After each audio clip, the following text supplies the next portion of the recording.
Good morning, class. Today we are going to start a new chapter of international politics, that is globalization. Okay, it is your new chapter, and in this video we will study about the globalization and the causes of globalization. Okay, and the concept of globalization. Clear, beta?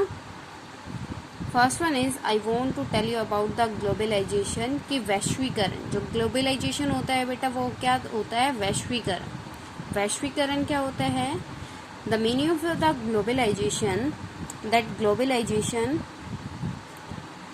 Is a flow of ideas, capital, commodities and people across different part of the world. It is a multi-dimensional concept. It has political, economic and cultural manifestations and these must be adequately distinguished. बेटा जो वैश्वीकरण है आपका, जो globalisation है, एक वैश्विक प्रवाह है, ठीक है, जिसमें बहुत सारी कंट्रीज क्या करती हैं, बहुत सारी कंट्रीज एक दूसरे के साथ आदान प्रदान करती है किन चीज़ों का? कैपिटल का. कैपिटल बेटा क्या होता है? अपनी मतलब जो उनके रिसोर्सेज हैं उनका, विचारों का, टेक्निक्स का, ठीक है, और अपने सिटीजन्स का. Clear to everyone? वैश्वीकरण क्या होता है? वैश्वीकरण में जब पूरा का पूरा world as a small country क्या करता है? ट्रीट करता है. और उसे एज ए स्मॉल कंट्री कैसे ट्रीट करता है कि हम इजीली एक दूसरे के साथ क्या कर सकते हैं? डिस्कस कर सकते हैं. We share our ideas, capitals, commodities and people. Clear? Globalization, that what is the meaning of globalization? वैश्वीकरण क्या होता है? जब वैश्विक स्तर पर हम अपने विचारों, अपने सामानों, अपने मतलब पब्लिक, ठीक है, उसका आदान प्रदान करते हैं. हमारी कंट्रीज एक कंट्री से दूसरी कंट्री में क्या करती है? आ जा सकती है. तो वो क्या है? वैश्वीकरण. ओके बेटा. कॉजेज ऑफ ग्लोबलाइजेशन, बेटा क्या कॉजेज है कि ग्लोबलाइजेशन हुआ? वैश्वीकरण के कारण क्या है? As we know that at present all the countries are interdependent. सारी की सारी कंट्रीज क्या हैं? इंटरडिपेंडेंट है. No countries independent. कोई भी कंट्री इंडिपेंडेंट नहीं है. हर एक कंट्री को किसी अनदर कंट्री से किसी भी टाइप की हेल्प लेनी होती है, ठीक है. Like you can take a idea of Switzerland. Switzerland क्या है बेटा? एक न्यूट्रल कंट्री है, ठीक है. The Switzerland is a neutral country but the Switzerland also have to take some things from the another countries, ठीक है. उसको भी अपने बहुत सारी नीड्स को दूसरी कंट्रीज से क्या करना होता है? फुलफिल करना होता है, ठीक है. Like you can take the example of India. In the India diesels and petrol are in the less quantity, then we have to take the diesel from the Muslim countries, Muslim countries बेटा, from the Saudi Arab, Iran, Iraq. तो इन सारी चीज़ मतलब countries से हमें क्या लेना होता है? अपना मतलब पेट्रोल, डीजल लेना होता है. अगर क्या होगा? ग्लोबलाइजेशन ना होता, एक दूसरे के साथ आइडियाज़, कैपिटल, कमोडिटीज, पीपल का फ्लो ना होता बेटा, तो कैसे हम क्या करते वहाँ से? जैसे वहाँ पे क्या है? लैकनेस ऑफ द वाटर. हमारे यहाँ पे क्या है? वाटर मतलब सफिशिएंट है, तो हम यहाँ से वहाँ पे वाटर क्या करते हैं? सेल करते हैं, एक्सपोर्ट करते हैं, और इंपोर्ट क्या करते हैं? Petrol, diesel. क्लियर बेटा? तो यहाँ पे क्या है? First one is the political consequences. That I want to tell you globalization need not always be positive. It can have negative consequences for the people. As a concept, globalization fundamentally deal with flows. These flows can be ideas moving from one part of the world to another. Political consequences बेटा क्या है आपके? Political consequences I want to tell you कि आपका globalisation का politics पर, राजनीति पर क्या अफेक्ट पड़ता है. Okay. Here, I want to tell you one other reason of the globalization, the ability of ideas, capability, commodities and people to move more easily from one part of the world to another has been made possible by technical advances. अब क्या है बेटा, हमारे पास क्या है, पहले जब हम बाय सी रूट जाते थे तो हमारे पास सोर्सेज नहीं थे कि हम एक दूसरे की कंट्रीज में क्या कर सके, मूव कर सके. लेकिन at present we are having the techniques, many techniques. With the help of the techniques we can move from one place to another place. ठीक है, तो ये क्या होता है कि ऐसा हम क्या कर सकते हैं, अपना ग्लोबलाइजेशन इससे क्या हुआ, स्प्रेड हुआ. ठीक है, तो यहाँ पे बेटा आपका फर्स्ट क्या है, that is consequences of the globalization, that is political consequences. Political consequences as I told you, जैसा मैंने आपको बोला बेटा, क्या होता है कि राजनीति पर ग्लोबलाइजेशन के वैश्वीकरण के क्या प्रभाव. Globalization result is an erosion of state capacity बेटा by reducing the ability of government to do what they want to do. Globalization क्या है, वैश्वीकरण है, एक कंट्री दूसरे के ऊपर डिपेंड है. ठीक है, तो ये क्या करती है, स्टेट की कंट्री की पावर को कंट्रोल करती है. आओ बेटा, having any type of idea कि कैसे जो ग्लोबलाइजेशन है एक कंट्री की पावर को कंट्रोल कर सकता है. अगर हमारे यूएसए के साथ अच्छे रिलेशन है, अगर हमारे यूएसएसआर के साथ अच्छे रिलेशन है, then we have to take our decision according to our foreign policy, according to our state interest या नेशनल इंटरेस्ट. हमारे उनके साथ बेटा अच्छे रिलेशन हैं, तो हमें क्या करना है, हम अपने काम, हम अपना मतलब आचार प्रचार, अपनी चीज़ों का आदान प्रदान इस तरीके से करते हैं कि हमारे फ्रेंड ही बने रहें, हमारे एनिमी ना बने. Because that is very important in a politics. तो यहाँ पे स्टेट, जैसे कि सोवर्जिनिटी, यू नो ना अबाउट द सोवर्जिनिटी. सोवर्जिनिटी में क्या होता है, every government having the power to rule their country, every government having right to make rules and regulation according to their choice.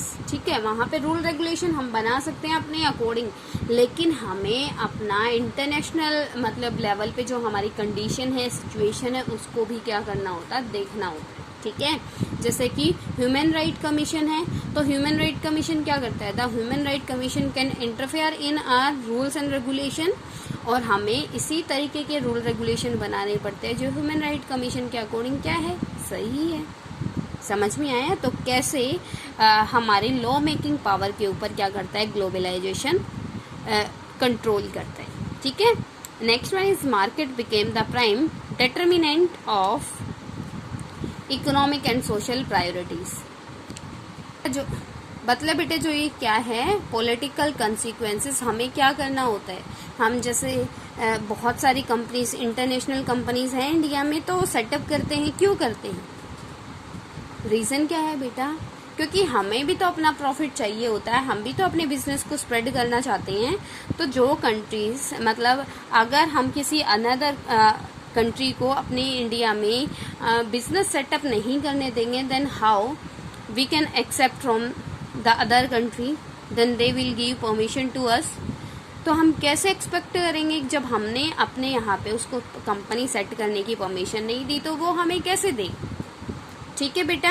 And next one is unchallenged basic of political community. Globalization does not always reduce state capacity. The primacy of the state continues to be unchallenged basis of the political community. अब ये बेटा हमेशा से power reduce नहीं करता. जो आपका globalisation है इसका हमेशा वो आपकी पावर रिड्यूस नहीं करता, कभी कभी वो आपकी पावर को क्या करता है, इनकरेज करता है with the help of power balancing method. अब क्या है, ग्लोबलाइजेशन है, तभी तो एक पावरफुल कंट्री आपके ऊपर अटैक नहीं कर सकती. क्यों, क्योंकि आपने क्या बनाया हुआ है, you have a organisation. Clear बेटा.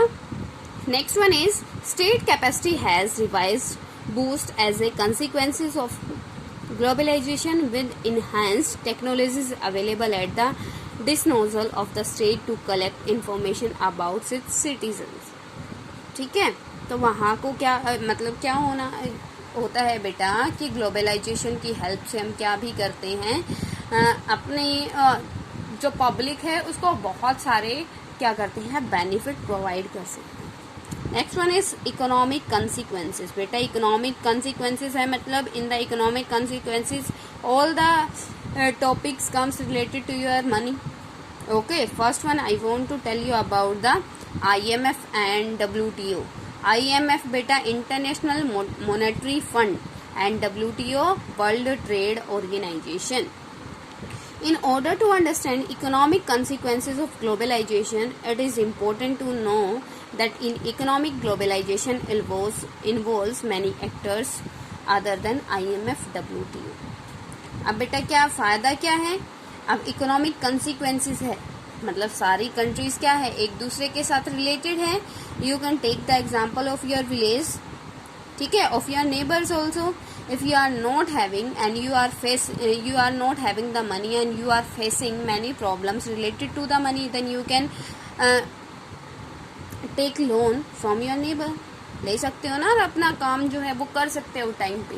वैसे ही क्या इसका प्रॉफिट भी है कि हम क्या कर सकते हैं, if we want to take the money for our health, for our improvement, then we can take from the IMF and WTO also। Okay beta, clear? It involves greater economic flows among different countries of the world। अब इससे क्या होता है बेटा, greater trade यहाँ से create होता है, ठीक है, क्योंकि मल्टीनेशनल कंट्रीज क्या होती है, एक दूसरी कंट्रीज में सेटअप होती है, और with the help of multinational country we can create the employment. Okay beta, and some of this is voluntarily and some forced by international institution and power countries।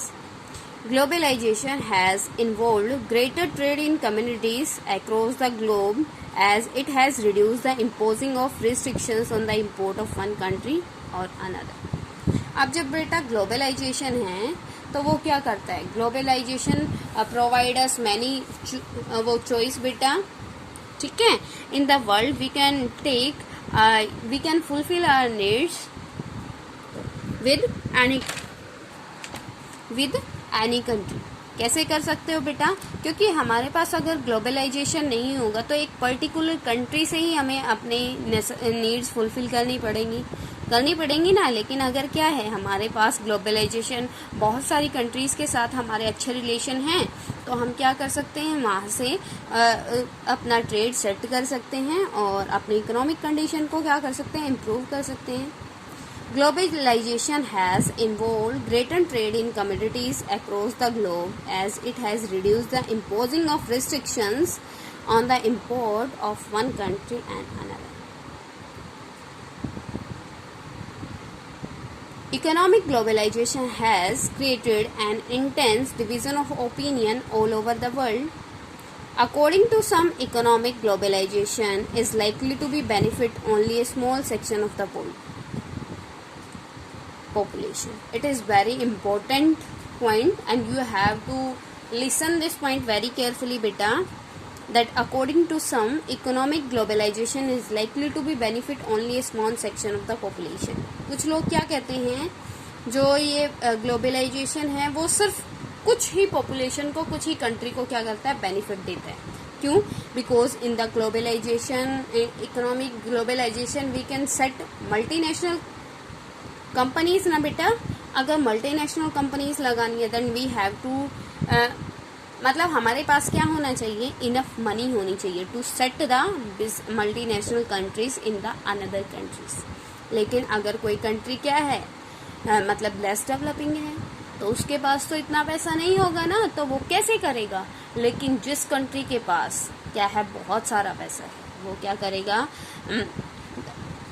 The developed country can set up their many international companies in many बेटा countries. वो अपने बहुत सारी countries में अपनी multinational मतलब setup करेगा, business setup करेगा।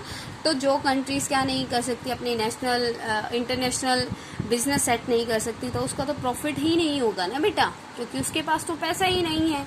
हमें स्टार्ट करने के लिए तो कुछ ना कुछ तो पैसा तो चाहिए, ठीक है। नेक्स्ट वन इज बेटा, according to some economic globalisation is likely to be benefit only small section of the population. बेटा ये आपके एज ए क्वेश्चन फॉर्म आ सकता है, ठीक है। On the other hand, advocators of economic globalisation argue that it generates greater economic growth and well-being for larger section of the population. Clear to everyone? Next one is beta cultural consequences. That what is the cultural effect? What is the globalization effect on the culture? बेटा क्या culture पे इसका effect हुआ है वो सारा हम यहाँ पे रीड आउट करेंगे। The consequences of globalization can also be seen on our culture too, and thus it not be confined only to the sphere of the politics and economy. अब बेटा ये क्या है, कल्चर कंसिक्वेंसेस भी आपको दिखाई दे सकता है, जैसे कि आप इंडिया में ही देख सकते हो।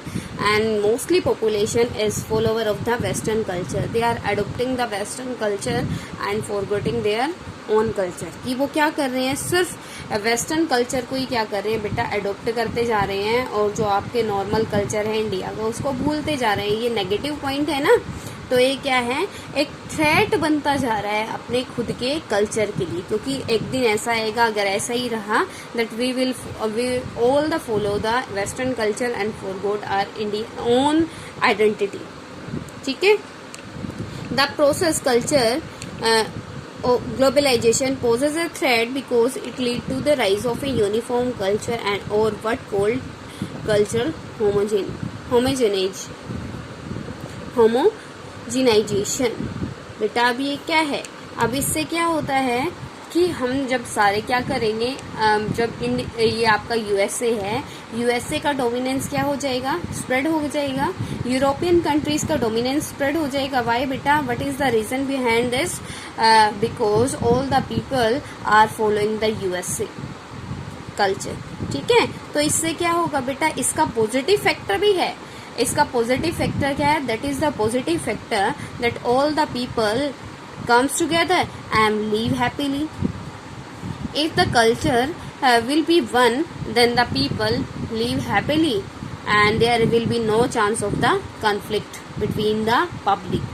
तो इसका ये क्या है, पॉजिटिव और नेगेटिव फैक्टर दोनों है। पॉजिटिव क्या है कि अगर सारे के सारे लोगों का क्या होगा बेटा, एक ही कल्चर होगा, तो वो क्या करेंगे, उनमें कोई कन्फ्लिक्ट होने के चांसेस नहीं होंगे, ठीक है।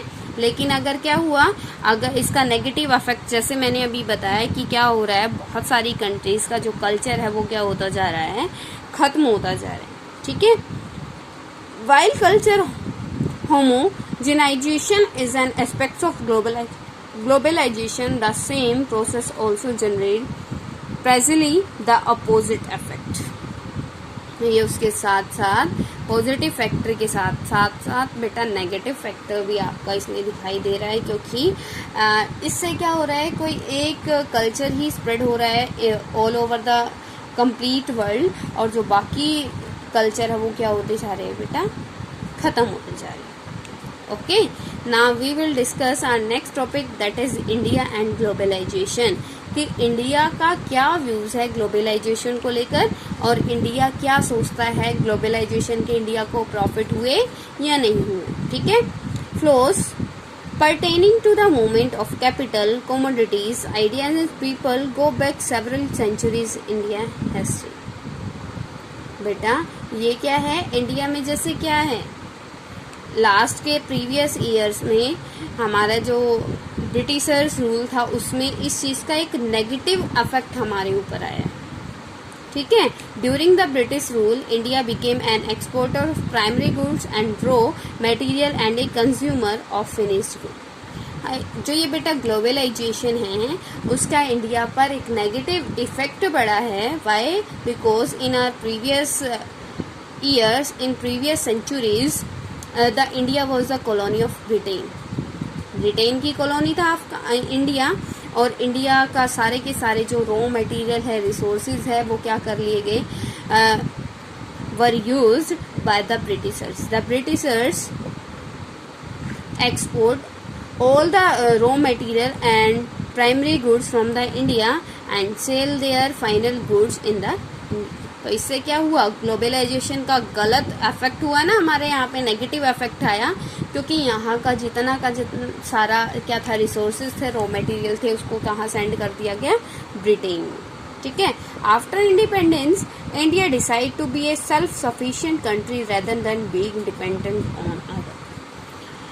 जब क्या हुआ बेटा, इंडिया आपका क्या बन गया, इंडिपेंडेंट हो गया, तो उस टाइम इंडिया ने डिसाइड किया that the India will became a independent country and not will be depend on the another country. कि इंडिया क्या करेगा, इंडिपेंडेंट कंट्री बनेगा, किसी कंट्री पे डिपेंड नहीं होगा. ठीक है. तो इससे वो कैसे पॉसिबल है बेटा, जब वो पॉसिबल तब है अगर इंडिया एक्सपोर्ट करे थिंग्स को, इंपोर्ट ना करे. ठीक है.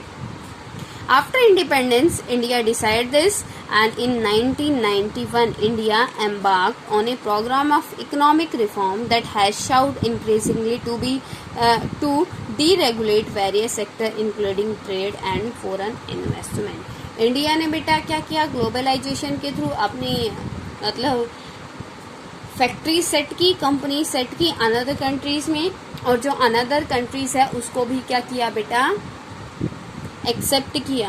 बिकॉज उसके बहुत सारे बेनिफिट है. There are many benefits of the globalisation. If the another country will set up the international market, international, या you can say international company in our India, then the Indian people get the job.